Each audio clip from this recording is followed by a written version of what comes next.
আমরা যখন রাজনীতি করতাম বাজেট আসলে কইতাম গরিব মারার কালো বাজেট মানি না, মানবো না। তা আমি জিগাইতাম গরিব মানে কেমনে বাজেট, জবাব দিতে পারতো না সিপিবি নেতারা। বুঝুম বাজুম মেলা কিছু কইতো, কিন্তু আসলে এই বাজেট গরিব মারার আসলে কথাটা ঠিক আছে।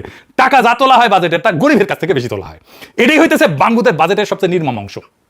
এটা বিস্তারিত বুঝতে হলে দেখতে হবে কর আসে কোথা থেকে। কর দুই ধরনের, প্রত্যক্ষ কর ধনীর আয়ের উপরে, মুনাফার উপরে, সম্পদের উপরে সরাসরি কর। যত আয় বেশি তত কর বেশি।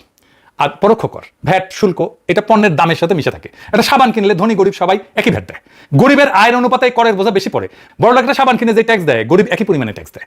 বাংলাদেশে এই অনুপাতটা কত? মোট রাজস্বের মধ্যে আয়কর 37%, ভ্যাট 37%, আর আমদানি শুল্ক 26%। তাহলে প্রত্যক্ষ কর মানে আয়কর মানে বড় লোকদের কাছ থেকে বাজেটের করের 37% আসে, আর পরোক্ষ কর ভ্যাট আর শুল্ক মিলে আসে 63%।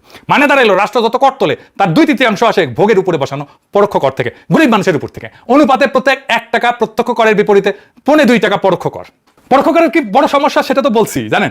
এটা তো গরিব ধনীকে আলাদা করে দেখে না। আবার একটু বুঝে দেখি বিস্তারিত।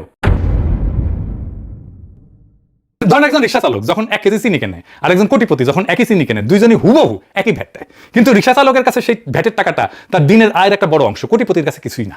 আরেকটা উদাহরণ দিই, ধরেন একজনের মাসিক আয় 10,000 টাকা, আরেকজনের 10 লাখ টাকা।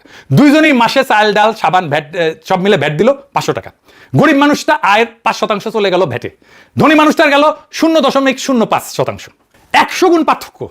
দুই মানুষে একই ভ্যাট দিল, একই সেবা পাইলো, কিন্তু পার্থক্য 100 গুণ। একই কর কিন্তু বোঝা উল্টা দিকে।